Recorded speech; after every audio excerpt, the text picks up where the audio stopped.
નમસ્કાર, જય શ્રી કૃષ્ણ. કેમ છો બધા? તો આજે આપણે કંઈક નવું ટ્રાય કરીએ છીએ. આમ તો એકવાર આ પીધું છે અમે બહાર ગયા હતા ત્યારે, પણ અમે ગયા હતા શોપિંગ કરવા ત્યારે મોલમાં અમને આ હલ્દીરામનું શાહી ઠંડાઈ ધ્યાનમાં આવ્યું. તો કશિશના પપ્પા કે આ બહુ સરસ આવે, ચાલ આપણે લઈએ.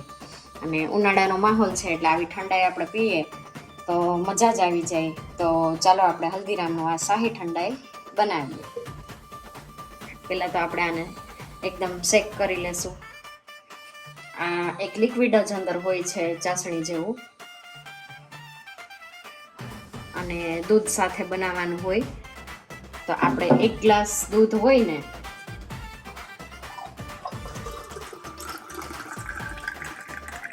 આ 1 ગ્લાસ દૂધ છે તો આપણે એમાં 3 થી 4 ચમચી આ સિરપ નાખીશું.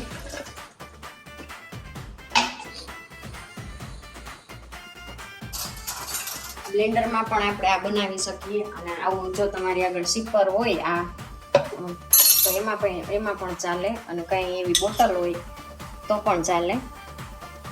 તો હવે આપણે આ દૂધની અંદર આ સિરપ મેળવીએ. હવે આપણે આમાં આ એડ કરી દઈએ. તમે જોઈ શકો છો કેટલું થીક છે, અને આમાં ઓલરેડી સુગરનો ભાગ હોય છે એટલે આપણે આમાં અલગથી સુગર નાખવાની કોઈ જરૂર નથી. અને આપણે આમાં 1 ગ્લાસમાં 4 ચમચી ઉમેરવાનું છે.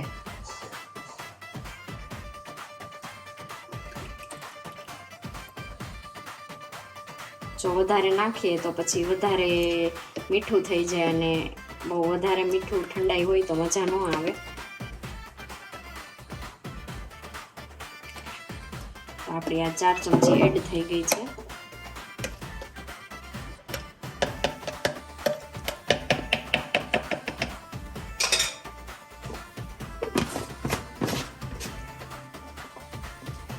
આપણે એને શેક કરી લઈએ.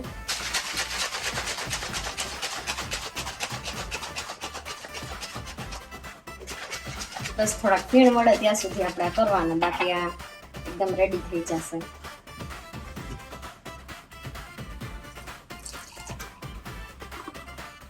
આપણું આ ઠંડાઈ રેડી છે. બરફ તમારે નાખવો હોય અલગથી, વધારે ઠંડુ જોતું હોય તો બરફ પણ નખાય, પણ બરફ નાખવાથી મને એવું લાગે કે દૂધ થોડુંક આછું થઈ જાય, એટલે મને બરફ નાખવાની મજા ન આવે. અને ઉપરથી આપણે ગાર્નિશ કરવા માટે કાજુ બદામ અને પિસ્તાનો ભૂકો નાખીએ થોડોક. હવે આપણું આ ઠંડાઈ રેડી છે. તો ચાલો હલ્દીરામનું આ શાહી ઠંડાઈ પીવા.